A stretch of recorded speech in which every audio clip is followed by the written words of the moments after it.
Apple iPhone SC கைக்கு ரொம்பவே அடக்கமான 2016 வருஷம் ரிலீஸ் ஆகுன ஒரு நல்ல ஒரு ஸ்மார்ட் ஃபோன் சொல்லலாம். ஸோ இது 2020 அதோட வெர்ஷன் 2 ரிலீஸ் பண்ணியிருக்காங்க. Apple iPhone SC 2020. ஸோ இந்த 2016 வெர்ஷன்ல இருந்து 2020க்கு என்னென்ன அப்டேட் பண்ணியிருக்காங்க, புதுசாக என்னென்ன ஃபீச்சர்ஸ் கொண்டு வந்திருக்காங்கன்னு இந்த வீடியோ நம்ம பார்க்கலாம். முதலாவது விஷயம் டிஸ்பிளே. ஸோ டிஸ்பிளே பொறுத்த வரைக்கும் 2016 வந்த ஸ்மார்ட் ஃபோனில் 4 இன்ச்சஸ்க்கான ஒரு டிஸ்பிளே கொடுத்துருந்தாங்க. இது வெறும் HD+ ரெசல்யூஷன் கொண்ட டிஸ்பிளே தான். ஸோ 2020 வருஷமும் அதே மாதிரி HD+ டிஸ்பிளே தான் கொடுத்துருக்காங்க. ஆனால் 4.7 இன்ச்சஸ் கொடுத்துருக்காங்க, 7 இன்ச் அதிகப்படுத்தியிருக்காங்க. ஸோ இதோட பிரைட்னஸை பொறுத்த வரைக்கும் 625 நெட்ஸ் கொடுத்துருக்காங்க. ஸோ நல்லாவே ஒரு பிரைட்டான டிஸ்பிளேன்னு சொல்லலாம். ஸோ வெறும் HD+ இருந்தாலும் ஆப்பிளோட டிஸ்பிளே ரொம்ப நல்லாவே இருக்கும்.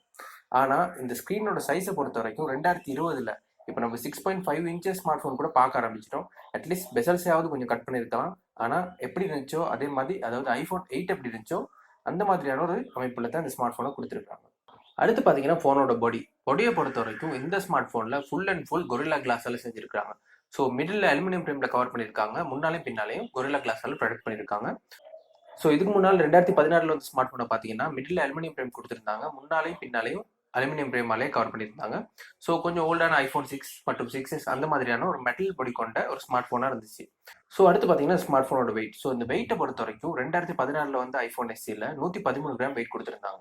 ஸோ 2020 வந்த இந்த SEல 148 கிராமுக்கான வெயிட் கொடுத்துருக்காங்க. ஸோ இது ரொம்பவே லைட்டான வெயிட் தான், கைக்கு பெருசாக ஃபீல் ஆக போகிறது இல்லை.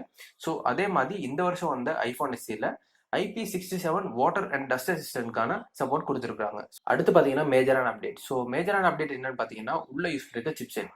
ஸோ 2016 வந்த iPhone SEல ஆப்பிளோட A9 சிப்செட் யூஸ் பண்ணியிருக்காங்க. ஆனால் 2020 இந்த வருஷம் வந்த ஐஃபோனில் ஆப்பிளோட A13 பயோனிக் சிப்செட்டை யூஸ் பண்ணியிருக்காங்க.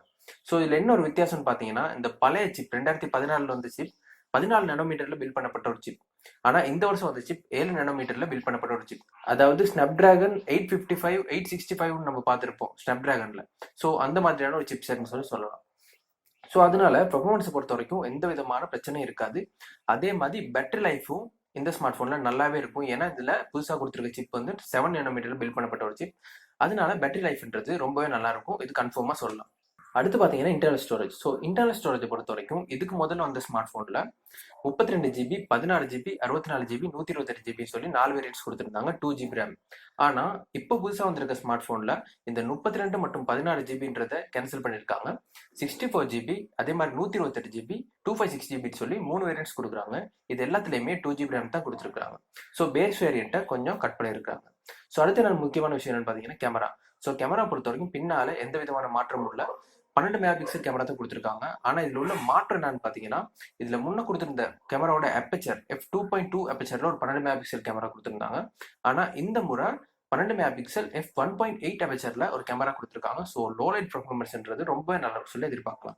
ஸோ ஃப்ரண்ட் கேமரா பொறுத்த வரைக்கும் வெறும் 1.2 மெகா பிக்சல் ஃப்ரண்ட் கேமரா தான் இதுக்கு மேலே கொடுத்துருந்தாங்க. ஆனால் இப்போ 7 மெகா பிக்சல் f2.2 அப்பேச்சரில் ஒரு ஃப்ரண்ட் கேமரா கொடுத்துருக்காங்க. ஸோ செல்ஃபி கேமரா பொறுத்த வரைக்கும் ஒரு நல்ல ஒரு இம்ப்ரூவ்மெண்ட் சொல்லலாம். ஸோ பேக் கேமரால பார்த்தீங்கன்னா ஆப்டிக்கல் இமேஜ் ஸ்டெபிலைசேஷன் சப்போர்ட் கொடுத்துருந்தாங்க. அதே மாதிரி 4K 60 frames per second வரைக்கும் எடுக்க முடியும் இந்த புதுசாக வந்திருக்க ஸ்மார்ட் ஃபோனில். ஸோ பலசில் 30 frames வரைக்கும் எடுக்க முடியும். ஸோ அதே மாதிரி ஃப்ரண்ட் கேமரா பொறுத்த வரைக்கும் புதுசாக வந்திருக்க இந்த 2020 வருஷனில் இதுலையும் எலக்ட்ரானிக் இமேஜ் ஸ்டெபிலைசேஷன் ஃப்ரண்ட் கேமராவும் கொடுத்துருக்காங்க. ஸோ நல்ல வீடியோஸை எடுக்க முடியும். அடுத்து பார்த்தீங்கன்னா ஸ்பீக்கரை பொறுத்த வரைக்கும் பழைய ஸ்மார்ட் ஃபோனில் சிங்கிள் ஸ்பீக்கர் தான் கொடுத்துருந்தாங்க. ஆனால் புது ஸ்மார்ட் ஃபோனில் டுவல் ஸ்பீக்கர்ஸ் ஸ்டீரியோ ஸ்பீக்கர்ஸ் கொடுத்துருக்காங்க. இது ஒரு நல்ல விஷயம் சொல்லலாம். ஆனால் இதில் உள்ள நெகட்டிவ் என்னன்னு பார்த்தீங்கன்னா, பழைய ஸ்மார்ட் ஃபோனில் ஹெட்ஃபோன் ஜாக் கொடுத்துருந்தாங்க, புதுசாக வந்திருக்கு இந்த ஆப்பிளில் ஹெட்ஃபோன் ஜாக்ன்றதை கட் பண்ணியிருக்காங்க. அடுத்து பார்த்தீங்கன்னா கொமனால சில விஷயங்கள், ப்ளூடூத், NFC, GPS இந்த மாதிரி விஷயங்கள்லாம் கொடுத்துருக்காங்க. ஸோ ப்ளூடூத்தை பொறுத்த வரைக்கும் 4.2 5.0க்கு அப்டேட் பண்ணியிருக்காங்க. அதே மாதிரி FM ரேடியோ கட் பண்ணியிருக்காங்க. இது எப்பயுமே பழைய SEயா இருக்கட்டும் புது SEயா இருக்கட்டும் ரெண்டுலையுமே FM ரேடியோன்றது இருந்தது கிடையாது. ஸோ ஃபிங்கர் பிரிண்ட் சென்சரை பொறுத்த வரைக்கும் முன்ன கொடுத்துருந்த மாதிரியே முன்னால ஒரு பிசிக்கல் ஃபிங்கர் பிரிண்ட் சென்சர் தான் கொடுத்துருக்காங்க.